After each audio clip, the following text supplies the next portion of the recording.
Hey, this is Ashley Swartz, CEO and founder of Furious Minds. This is my weekly segment on the industry. So last week on the 12th of February, Intel announced a new web TV pure IP service, right? And so my immediate response was to kind of look at their stock price and read the commentary around it. They announced it on All Things Digital during the Goldman Sachs conference. And I was sort of watching what was happening in the fodder and the conversation in the marketplace on CNBC, etc. And I was reminded of this article that I read in the December issue of the Harvard Business Review that was titled "Wall Street Doesn't Understand Innovation." It was written by a PhD named Chris Malloy that has about 30 years of he's mapped U.S. corporations' R&D expenditures. And the net of it is that companies that had large R&D budgets and a track record of converting that R&D investment into innovation and growth were likely to continue, meaning they could rinse, repeat. If they knew how to wisely spend R&D and convert it into sustainable top line and profit, they would do that over and over again. So, his research showed that if between 1989 and 2000, you had bought what were good R&D companies, and held on to them and shorted bad R&D companies, you would have extraordinary returns of 11% a year. So why doesn't Wall Street get this? I mean, there are a lot of theories, right? One is transparency. The market doesn't typically know where a company's investing its R&D, doesn't intimately understand the business to sort of comprehend or foresee the value from a market cap perspective in the long tail of innovation. Lots of reasons, but at the end of the day, it's an interesting, statement that Wall Street, by virtue of its investment behavior, does not value companies that are innovators, right? So in the All Things Digital, Peter Kafka and Walt Mossberg, interviewed Eric Huggers, who's the corporate vice president for Intel and leading this new, up until last week, rogue division of Intel. It's launching the pay TV service. And, they hung onto this whole thing about the camera, and there is actually a camera in it. Right? What they seemed to not talk a lot about was very, to me, salient and pointed quotes about the industry and what Intel's positioning in regard to the product are. First of all, Intel's an innovation company. Let's just be clear, they're a technology company.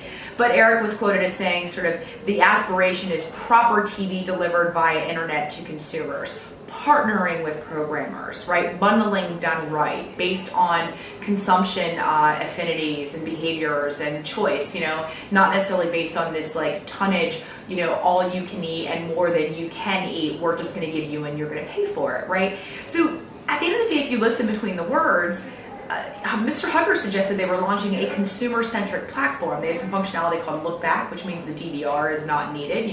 Basically you can rewind at any point.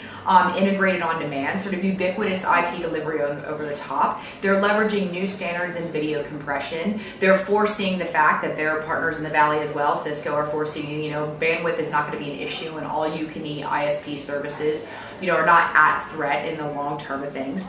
And I was just, by virtue of what Peter and Walt sort of hung on to with the camera, because there is a camera, and the idea with a camera is profiling, so you can sort of start to create personalized and customized programming choices by virtue of the camera being able to identify who's watching what, right? If you go back to the Goldman Sachs conference, which occurred same time in parallel in the Bay Area as well, everybody from Marissa Mayer to eBay and everybody else was doubling down on personalization, right? Yahoo just doubled down on a mobile company and bought them that actually is all about personalized mobile and content curation and delivery, right? So everybody else in the world is betting that personalized content and personalized delivery is absolutely something key in the future, but for some reason Intel, being a semiconductor manufacturer, isn't allowed to ride that bandwagon of foresight.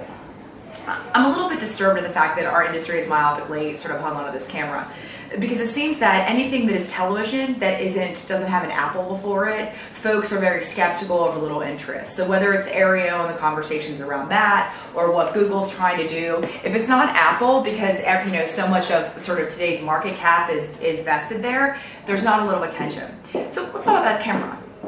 Kinect. Sound familiar? Fastest selling consumer electronic product or piece of hardware ever? That's not a camera, is it? No, it's not.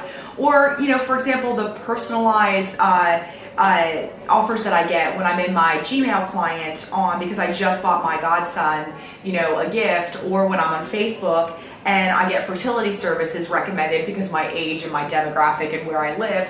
That's not creepy at all, right? No, absolutely not at all.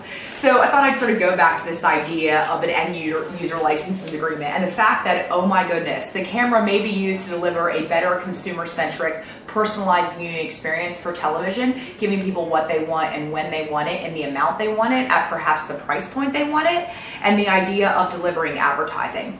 I thought a great way to end it would just to read the end user licensing agreement for the Microsoft 360 or the Kinect hardware. So the subsection under the EULA is how we use your personal information, and I'm just going to read this verbatim. Microsoft uses the information we collect to operate, improve, and personalize the products and services we offer. These uses may include personalizing the service, providing recommendations, providing your transaction history to you, responding to your requests for customer support, improving the quality of the gaming experience and of Microsoft products, including Kinect. Microsoft provides many of our sites and services free of charge because they are supported by advertising. In order to make sense, to make these services widely available, the information we collect may be used to help improve the advertisements you see by making them more relevant to you.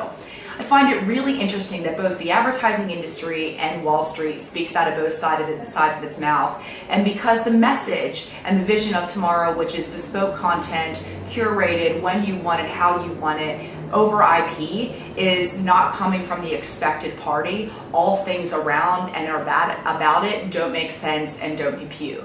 That to me is creepy and a bit short-sighted. And I think actually at the end of the day, I'm hopeful that by virtue of Intel's investment and doubling down in a consumer-centric platform, the consumer's gonna win and the industry that we know it today of television is the one that's gonna lose. Thanks, would love to hear your comments. Ashley at furious-minds.com. See ya.